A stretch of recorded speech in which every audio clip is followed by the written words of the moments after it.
so excited to see you all. So we are the Global Interest Group, and we want you all to know that you're welcome to come and get more involved with us. We're actually having our first meeting here at the same place and time on the 17th, just in case you're interested. A couple of housekeeping things. We are composting food waste, and so out in the hall, you'll see next to the food table, there's a little sign. That's just your food waste, it's not silverware or plates. So if you're able to do that, we'd appreciate it, because we're trying to move towards green events. If you have not gotten the sign-in sheet, maybe we can just have it do another round. Maybe just pass it. Signing in helps us out a lot, and we appreciate that very much. And the other thing is we have got some wonderful community building feedback forms for you. You might have noticed there's 2 on 1 page, so we thought, we'd be clever and help you make that. We just didn't touch them out. But if you are able to give us feedback, it really does help us improve our events. Evidence-based events, we appreciate anything you can tell us. So, thank you so much. So welcome and thank you for all coming. My name is Kim. I'm one of the faculty members here at UB School of Social Work. So I'm tasked with introducing Lynn and Thant today. And I just prepared a short statement, so I don't have to go off the script. So she is my friend. I think it's important to recognize that, because I have a lot of encounters with her, both in terms of my work and in the community when I was working with Burmese communities in particular. But I'm going to try to keep this relatively short so you can just hear from her. But just know that what she was able to accomplish in relatively short time here in Buffalo, it's quite amazing. And so she was born and raised in Burma and came to the U.S. in 2007. And she laid down the new roots in Buffalo through her grassroots work with various local organizations and public schools in particular. And she's a true believer in equity and democracy. And she strives to empower disadvantaged people, and especially youth, through education. And I've known her, like I said, for a number of years, and as I get to know her better over time, my respect and admiration grows ever strongly, and that kind of shows what a wonderful and respectful person Lynn is. And she once mentioned that the protecting and celebrating water is an integral part of her culture and what she does as a part of a Burmese. And she's been one of the leading advocates and community leaders for clean and safe water in Buffalo as part of the Riverkeeper effort. So please join me in welcoming Lynn for today.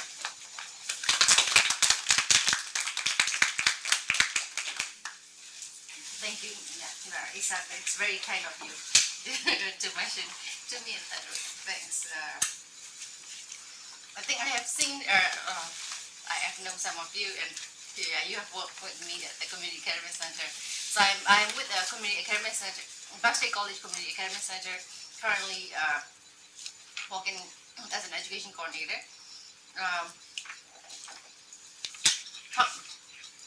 Talking about water and celebrating. I just got back from Adirondack, paddling 90 miles last night,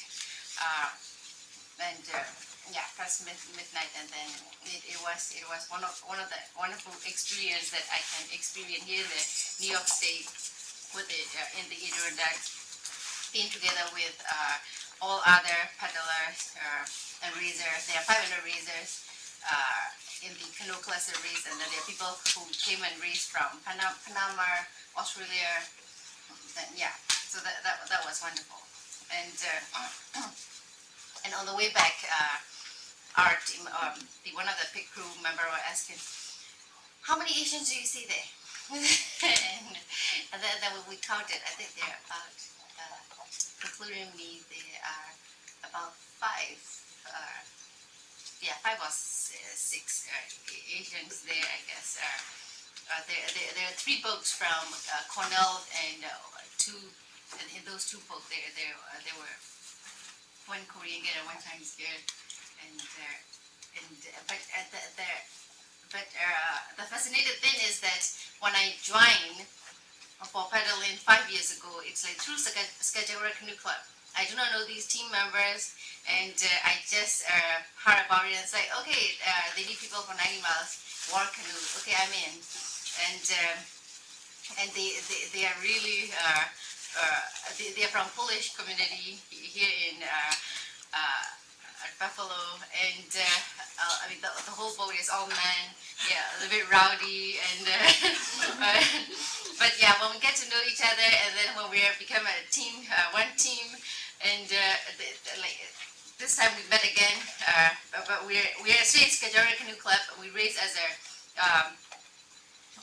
this year we raise as a man and woman team, and we all bring back awards. And they're like, oh, you don't know, you don't know that you're going to be joining here, and then next, like a few years again, you're having this award. And it's like through this event, through this like paddling through 90 miles in the Adirondack, through past like these lakes, we become like we become like all together, and then we have to know each other for so long, and it's kind of heartwarming experience.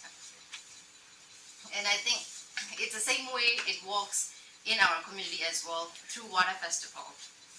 Since yeah, you just mentioned about water. So it has been like so when it comes like I think officially this past year it has been 8th annual Water Festival. We celebrated here in Buffalo, Burmese Water Festival, and so I have been involved, and I'm a lead organizer, and I've been involved with like about 3 years, and so it's a time that it's kind of it turns out that it's a lot of walks. Another thing is that as I have often my husband is involved in that too, and as we usually talk. The meetings, and he will say that the meeting took, I mean, a water festival meeting took longer than our board meeting and the organization. It's like it took even more than like 2 hours, 3 hours, and they say, what are we talking about, or what are we discussing? But I think that's the thing that it's a time, and the thing that it's getting everybody's back together, like reinventing. Throughout the year, I mean, there are some events we'll meet. You know, as a whole community, we'll meet or will not meet. But then when for the water festival comes, that we all have to reach out to current community. Faustina is from current community, and current community, Chin community. So when we talk about Burmese community here, it's kind of a larger term. We use Burmese, but it comprises of all other ethnicities. But then it may not be like when you are thinking about in equity sense, it may not be fair enough that not to mention all other ethnicities. But then it's become an umbrella term when someone mentioned in this community, Burmese community. Then it becomes it includes Chin, Karen, and actually the largest community population here in Buffalo, its current population is the highest. And so when Water Festival comes, when we have to reach out to all these communities to get involved with the cultural activities and events, and we have to have like meeting. So Water Festival is celebrated here in Buffalo in summer. Actually, it comes from according to the lunar calendar, our New Year's it's in April, and it's in April 17 is the New Year day, and then before April 17, the New Year, as you celebrate New Year here, it's the water represent cleansing out your dirt, scourges, and then all other adversity from the past year.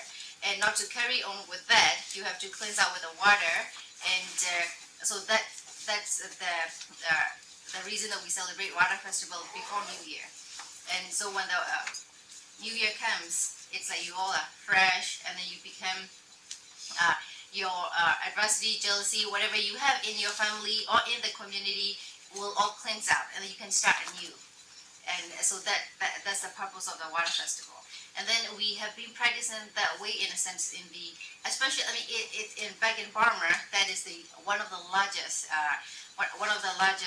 festival that we celebrate, and although it originated in I will say Hinduistic and Buddhist culture, but everyone's rising. So my friends who are from Islamic faith and like Chinese culture and Hindu culture, it's a time that everybody's like young and old can be out in the street throwing water to each other. It's so in for example, another thing is that in Asian culture, in Burmese culture, you always have to be respectful of the elders. You're not supposed to look up, or you're not supposed to talk back to the elders. But that's the time that you can throw water to the elders. even to your teacher. You cannot usually do so in the school, but then even the teacher doesn't like it. Like, okay, it's a festival time. You cannot.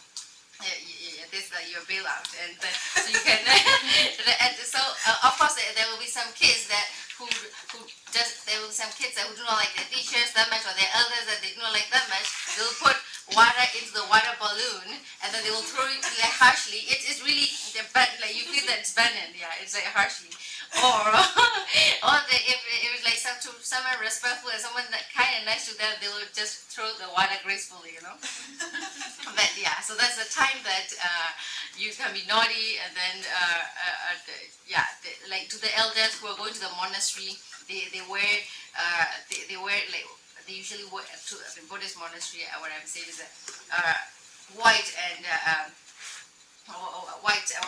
kind of like brownish surround lungi, and like technically you're not supposed to throw them water to, but then if like you throw water, there's a time that you cannot say anything. It's the time that it got cleansed, so you just have to have a spare of clothes.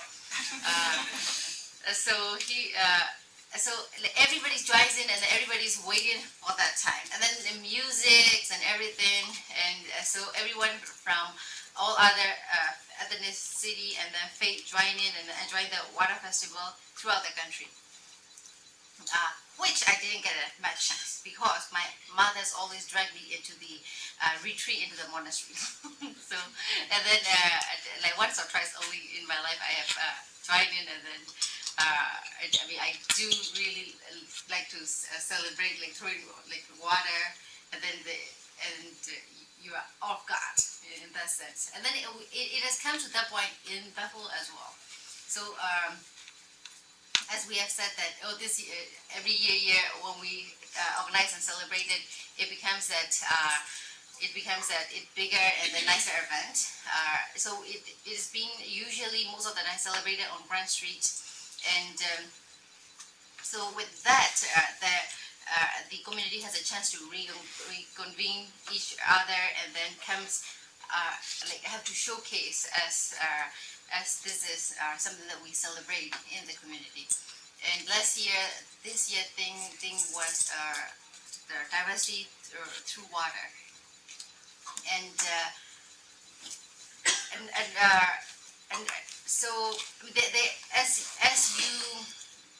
as you may, some of you may well aware of that there are so many ethnicities in the community, and then because of the military dictatorship has been it's kind of the technique that divide and rule. So even when all the ethnicity gets here out of the country and then come get resettled in all other countries, like for example here even in Buffalo, there are some like adversity you can see among each ethnicity. But when it comes it turns out that like past 3 years I have been walking. This last year, there are different ethnicity who came and willingly come and join in, that they want to come and celebrate all together too. And then it's another thing is that it becomes that as some of the organizer as have to be more open, and then it's like more welcoming for any other ethnicity to join in. And then even if some may argue that okay, these are just mainly comprised of all the Burmese dances, and then it's only open to more like towards Hinduistic culture, but now we are like more open to anybody who wants to celebrate and participated in this event. It's like okay, I mean, it's just our theme itself is the diversity through water, so anybody can join in. And then it's and another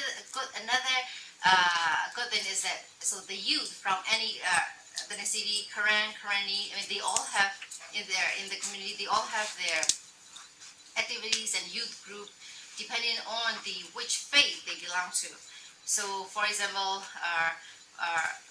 the Karani community, the Karani has a Karani Baptist church, and there's a Karani Baptist youth group, and then Karen has a Karen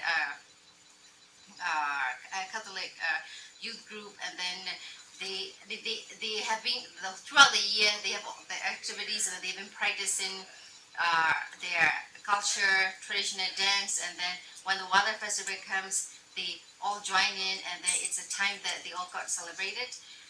So in that sense, I mean, water festival has been portrayed as a time that we can all reinvent all ethnicities and cultures in Buffalo, and people have been enjoying it, and then once a year, something that they cannot like. It's something that for their whole life, especially for the elder and then middle-aged people, something that they have back in the country, and then it's like they lose of it. And then when this happened here again, it make them feel that there's something that they belong here, and that is that we still have this community, and then there's that they can still celebrate something that they have been celebrated all their whole life back in the country, and then which make them that they belong here in Buffalo too, because now it's like through the water, the festival, through the community, it makes them think that they know, although they are away from the country, that they have that community here, and it makes them feel home again. It's my observation, and like through my experience with water festival here in Buffalo. Is there any question, or if you want to ask anything, I can open up. Or another, as Dr. Kim has mentioned, how I get back to, although it's, I would say how I get back to my root is like through Riverkeeper, with another thing related to water again. So when I was doing my undergrad here in UV, my undergrad is in environmental studies, and it's my junior year, I guess. Junior year, and I have been reading these different Burmese blogs, and so it came up that one blog, the blog writer is from Utica. At first, I was just reading. I mean, I didn't go through where she's from, and she's a she's a housewife, and she was saying that she visited Buffalo, and she met friends who she hasn't been seen for so long, and then she's been here for about maybe the blogger from Utica. She's been maybe for about 8 years. But the one she's visited here in Buffalo, the family has been here for nearly 20 years.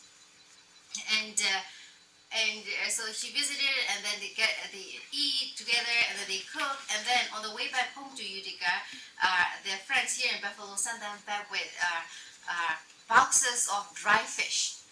And she said, the family here in Buffalo said, since they got here to Buffalo, they never need to buy fish from a grocery. That scared me. It scared me. Since they have been here for 20 years, they never buy a fish from grocery, and they have been fishing and they're eating out of this waterways. it scares me to death. It's like because from these waterways you cannot eat, and for a woman you cannot eat. Like, if you are not pregnant, if you're not intending to bear a child yet, I mean you can eat like three fish, three small to medium fish a year, and if you are pregnant you can only eat 1.5 small fish, and because it has like lead, all the chemicals you can name. The fish has all the chemicals you can name, and then in the healthy way, the way you have to eat the fish is you have to, like here you usually eat fillet, so that is a healthier way. But in our culture, we don't eat fillet. It's like in fillet, it's like why it's something not tasty for us. It's like we eat the whole thing from head to tail, and inside everything. And then it's like that definitely scares me. And then I'm not that much in contact with. So I live here. I mean closer to North Campus, and then. So I'm like, but I have been visiting to some of the monastery in Buffalo, and so I'm like, I felt that it's my obligation, the things I know, and then I have to let I mean, this information come across to the people in my community that these are not safe to eat, and so I was finding out a way to educate, to do outreach, and I was going to do it with going to the monastery and then going to do it that way. But then it turned out that I got a connection with then Buffalo Naira river keeper, now is water keeper, and that time they're having a project on fish consumption education.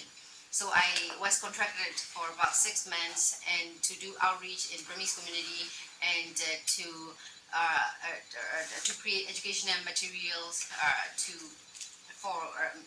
mainly for Burmese community.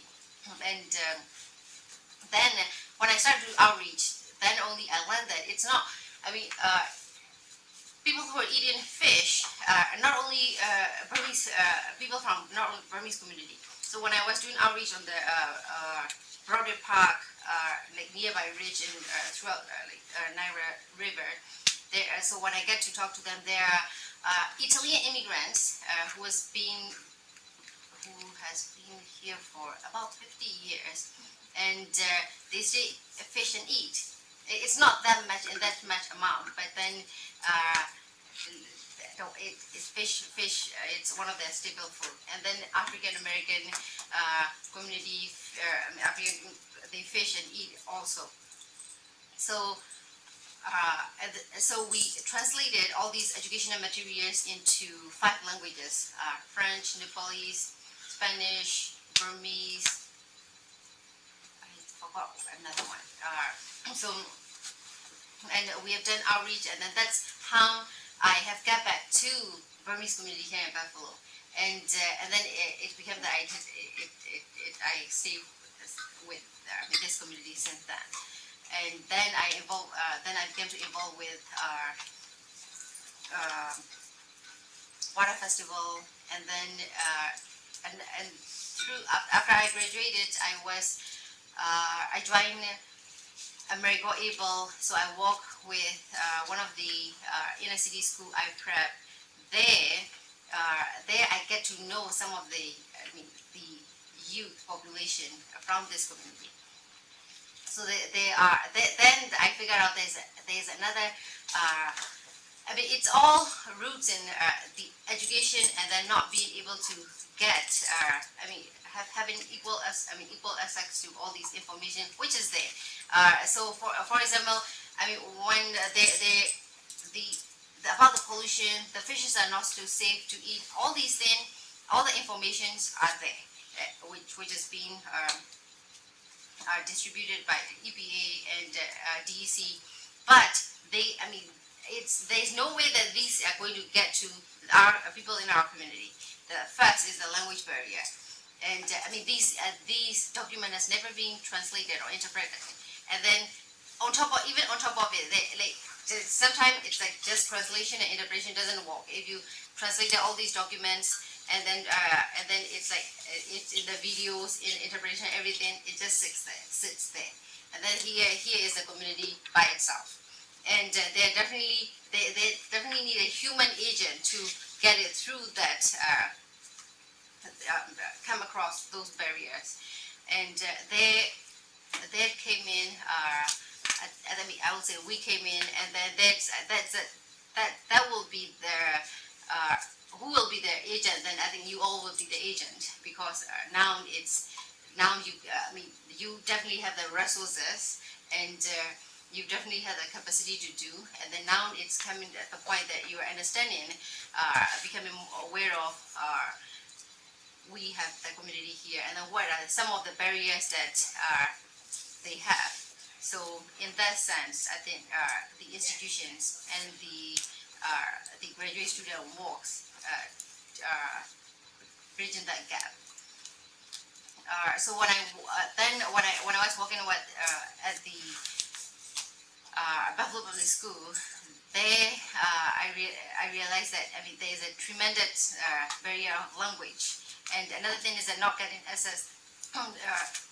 The information is not getting through to the parents, and the main thing is that language. Most of the parents do not speak and understand English, and which is not to blame them as well. I just have met one of the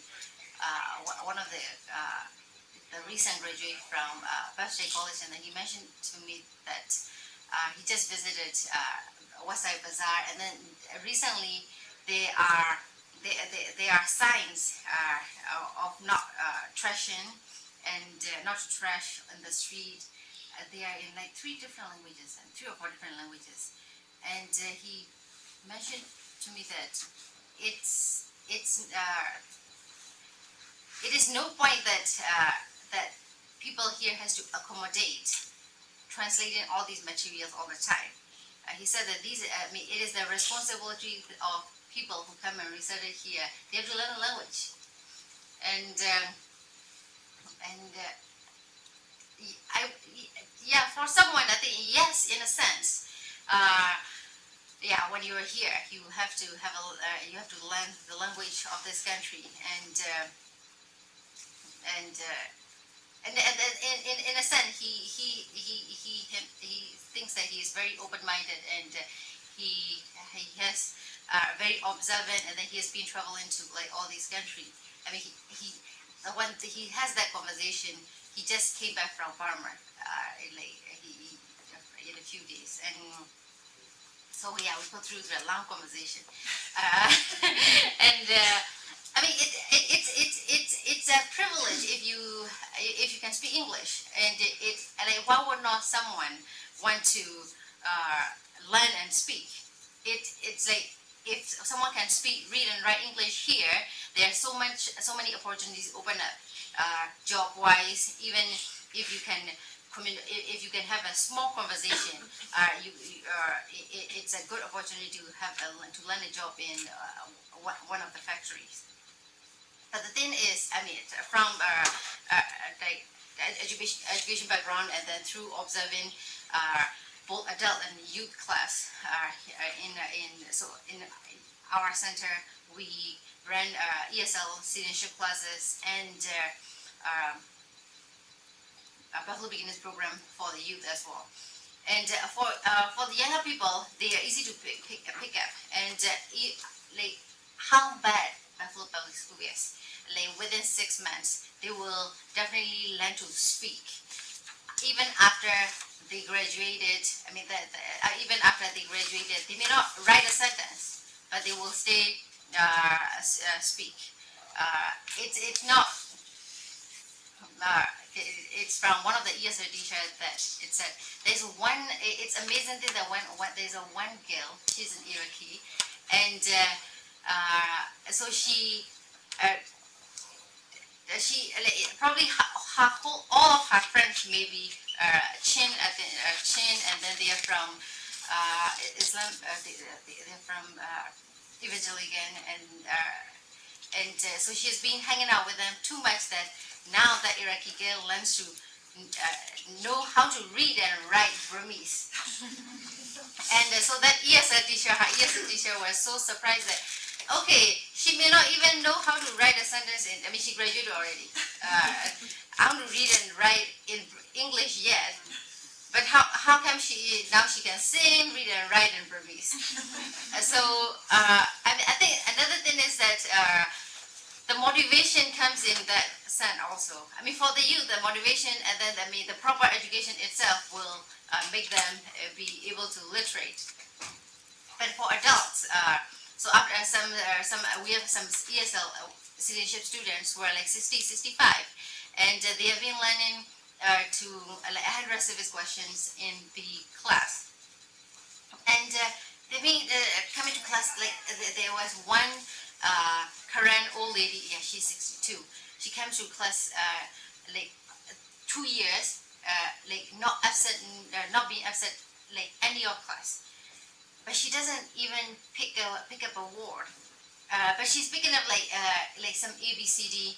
The thing is also, so when I get a chance to talk to her, and actually it's through one of the interviews that, so I am involved with some of the projects that Dr. Kim has done.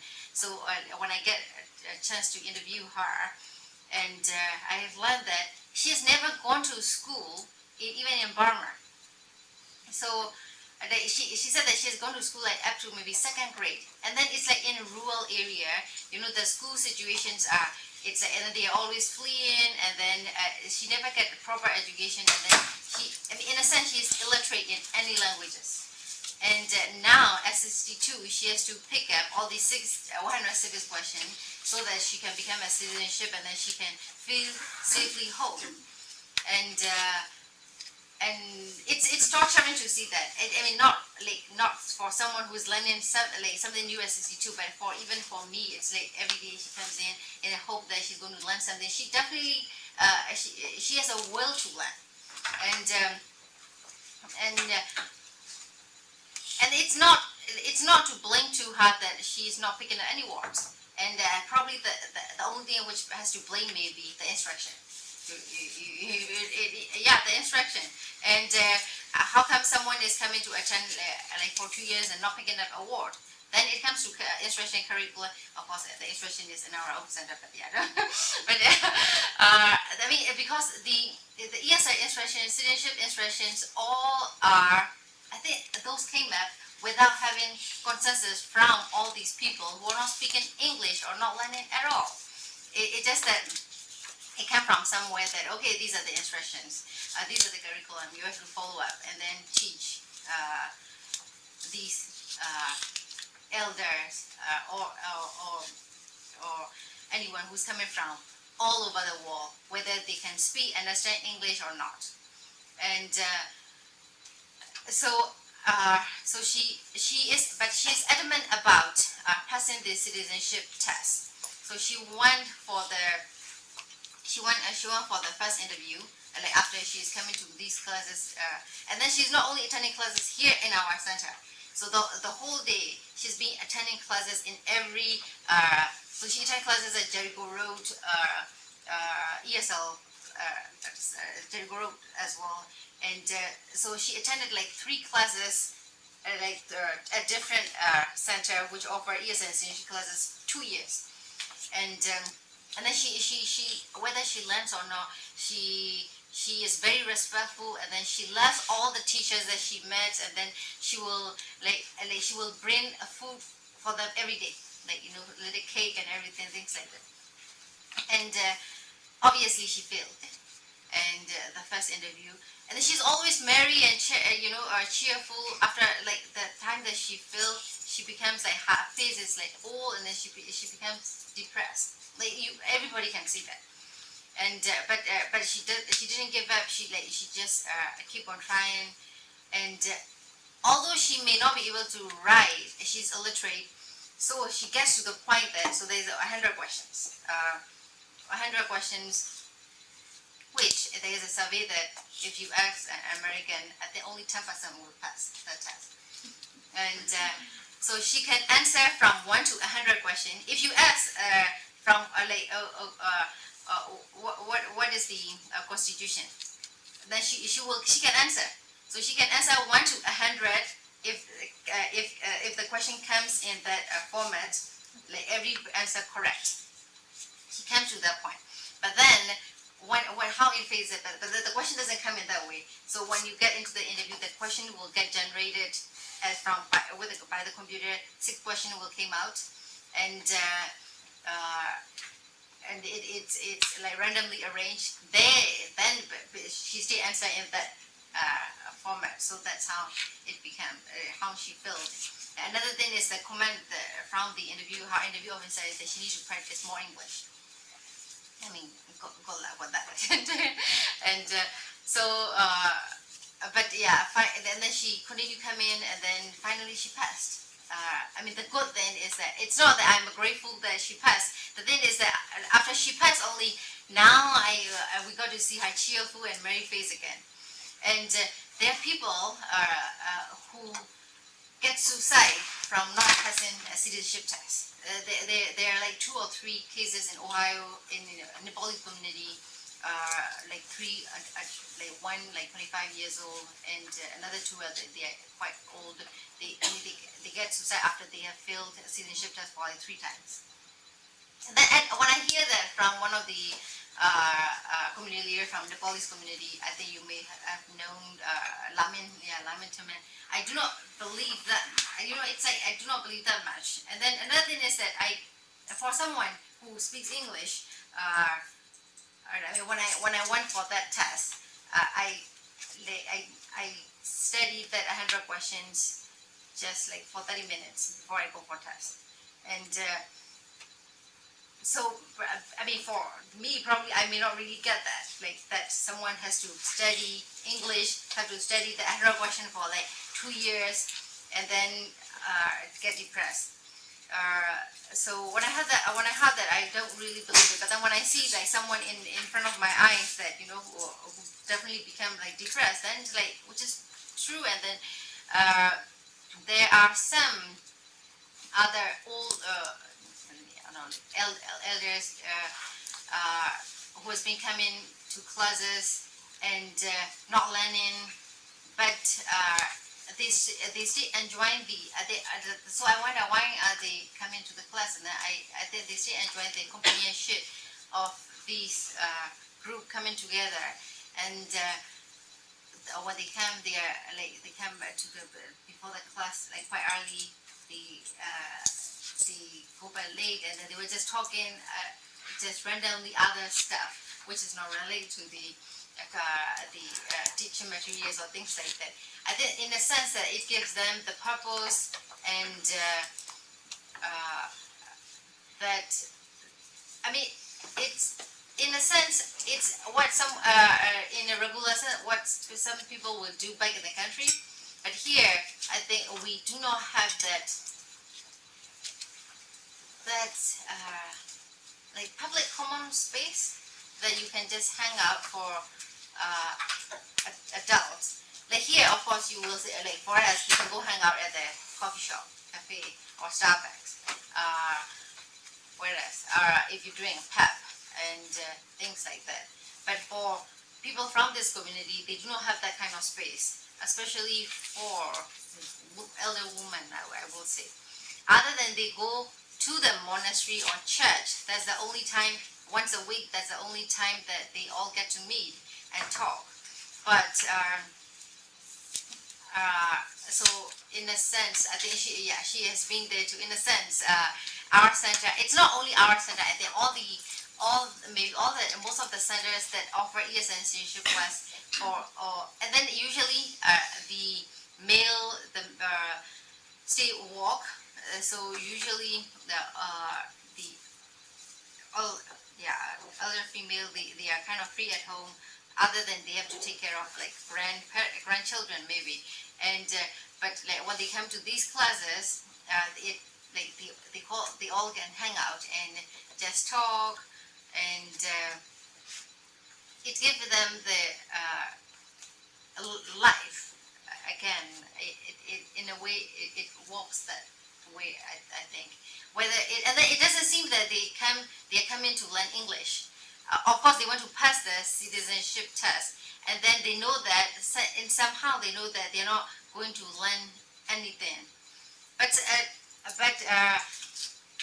I think if the instruction is right, if the curriculum are properly structured, they only learn. But in a sense that all these things has to be, if I really have to improve the curriculum, improvise, then I will kind of frame it in a way that this is more community culture. It turns out that even culture may or may not be really matter, but then it's like community oriented, the like social gathering setup, and then at the same time the classes can be run, so that even if they fail, and then they're not that depressed. And so when and another thing I have observed is that, so when someone gets failed, and then so there's that group, and they have been coming to class together, they've been talking, and it's not only the classes are open to everyone. So the people come to class from Somali community, Nepalese. Mostly, it turns out that and then Burmese, Korean, and most turns out that it's most of the students are from the older adults. Because younger adults, another thing is that they can pick up the language quicker, and they have a way that they can walk to pass, and then they pass quicker, so they don't attend the class that long.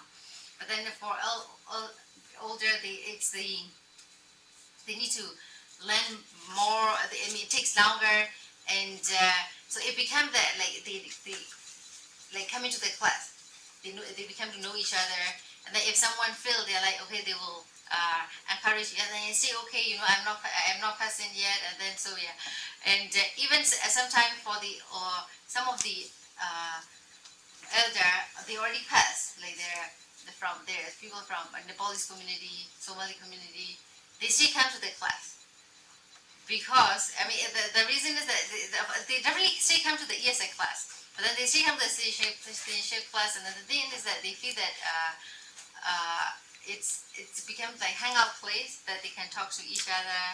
They find something that they can share, although they may not have the common language to speak that much, but then in a sense I can find that I can see that it becomes that a social gathering, which because as they cannot go to coffee shop and hang out, and they cannot go to pub, and for Somali elder people in their hijab, they cannot definitely go into where the alcohol is offered. So I think it's something that we have talked about also, that we need more community space, like hangout space for these the refugees and immigrants community, especially for the elders. For the younger, for us, it becomes that we are part of this mainstream culture, and then we can go hang out anywhere. But for the elders, they find it it's more difficult for them, and so since there's little space for them to chill out, so such as like water festivals, and then some other big celebration at the monastery and at their faith based group. These celebration becomes something that they can gather together, cherish, and then celebrate. So it works in the sense that it's kind of stress relief, and that's how they have been surviving, I will say. Thank you. So How big is the monastery? I mean, is it a house or a meeting room, or? it's usually a house. So there are at least 5 monasteries, but then these monasteries are came up by each particular ethnicity community, and then so they usually go and a monastery. Although technically it's a worship place, it's not a hangout place. But then inevitably it becomes that it's a hangout place too. It works in a healthy way. Like at first I don't really understand, but walking through with some of the projects with Isakem and through all this experience, I have an observation. I see the importance of all these faith-based plays and the festival and celebrations.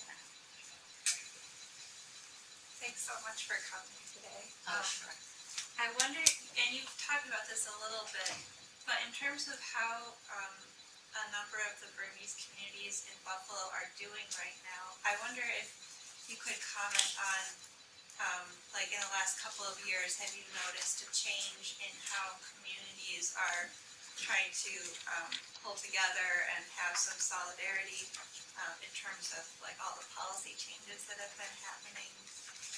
How do you see people responding in the communities? Through this government, solidarity. I consider that solidarity only comes like when there is a celebration event like water festival, that regardless of their politics and everything, everybody comes together. So even in the community, so you'll be surprised to hear that there are some community that were for Trump, and those are mostly from evangelical community, like faith. And the thing is that because it goes with the faith that they are pro-life, and all these things are lined up with that, so they go for that. So and but in a surface, in public, people do not talk about openly about that. But yeah, in general, it's like something that we do understand. And then for some, it's that some people see as that probably this administration, it's good for more businesses and things like that too. So because of that, because of this administration changes, I think our community doesn't come into the solidarity. No. So far, the only thing I could see is that maybe water festival. Yeah. So far, that is the one thing that we all come into solidarity. That's something that cherish. I think it's probably like through belonging, and even back in the country, like everyone from any kind of faith stay celebrated, and that's something that you can enjoy, like through water, like throwing water, food, and then you don't even remember to talk about like all the important sounds. So I heard you mentioning that you worked with the students at IPREP. We teach in sexual health curriculum, and I've been at IPREP for the last 3 years. Okay. And I've worked with students who are Burmese, from Nepal, from all over. And I find that a lot of times that we talk to them, they frame it in terms of marriage, and it can be very difficult sometimes to have those conversations with them about sexual health practices, because every time they ask a question, they'll be like, "Miss, when my wife does this," right? And it's hard to maybe try to say, well, it might not be your wife doing these things, right? So do you have any ideas of like how we could better engage or like communicate with these students, or work within that framework of like a pro-life, like mixed sex inside marriage framework that's culturally appropriate?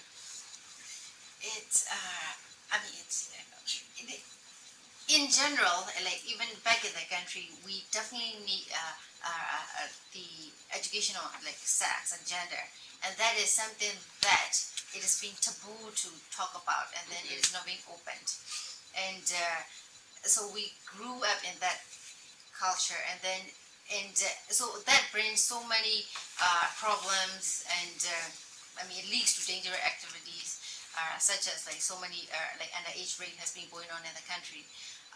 And one is that not understanding what sex it really is, and not talking about and not educated at all.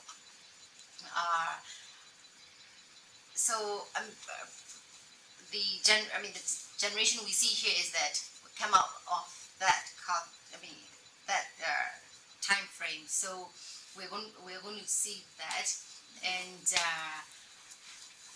We definitely see a lot of that. That they don't want to talk about it, and this we don't talk about this in class. You know, Yes. those kind of those kind of reactions. That it feels very taboo to them. True. I'm not sure. I think separating gender will work, and then talk in a small group, like just having a 5 to 6 or 5 to 10 woman group, 5 to 10 man group, and then men educating men group, and then women educating women. That might have opened up some of the to make them that will open up to make them more comfortable, and then will be able to speak up, and then it may be better, and then it's one of the models that are used back in the country too. But even with that. So some are so the other day I have read on one of the on that topic I have read on one of my friends' comment on Facebook is that so he went to and then it's kind of bizarre that while he was it was probably it should be at least it was 20 years ago, and there's a sex education came up and going at his high school by the UN. So it is supposed to be for all the students, but then only 2 students were selected to attend that sex education presentation and conference, and then these 2 are supposed to teach back in the class. So he was selected from the men's side, and then the valedictorian student, who is a girl, selected from the group. So they went to attend that education conference by the UN, and he was okay. It's like okay. He said it's good for. He's been looking for the. I mean, he's in 10th grade, so he's like he's supposed to be like 16 years old. He's looking for all these informations, and then now is a chance that it opened up for him that he gets to learn, how these reproductive system works, and then all these sex education. And then the girl who goes with her, at first he was listening, but then when he checked out on her, he's like her face is like red, and then things are not comfortable. So the girl said that she's having a headache, and then slept throughout that conversation, throughout that conference. So I think it's not the girl's fault too. It's just the culture that how much this sex has been portrayed as a taboo, and then you're not supposed to talk, although that is natural. So that must have been imposed on that girl that she doesn't even want to go through that. Although she's one of the top students in the class. Yeah, we have a lot of students who choose to opt out of the course. But then there's also like a lot of information in there that applies to them. We had one group of students who were sitting in the back and kind of realized that they had all decided to give each other tattoos, like between themselves, and it's like a needle between themselves, and hadn't realized why that was like maybe not safe and like healthy. So there's like a lot of like non-sexual health related information that's also good to hear in there. So it's hard because we want the students to feel like it's a class that they can participate in. But obviously if it's that hard to touch, then it's hard to engage them sometimes and convince them to stay. Because they see the first slide and they see what it's about, and they're like, I gotta go. Maybe like start with the kind of like maybe like mild approach, maybe like that's what I can think of, and just have a like easy and open conversation that you can have a small group so that you feel like people comfortable each other, and then you want to definitely I mean it's not that we want to know more, but it's just that as I just mentioned, there is information, and there are these news and facts, but there are these groups who needs it, but then there is like barriers, and now you're walking in that sense, that bridging that like barriers, breaking down those barriers and walking. but then still have to understand those cultural aspects and everything, and then the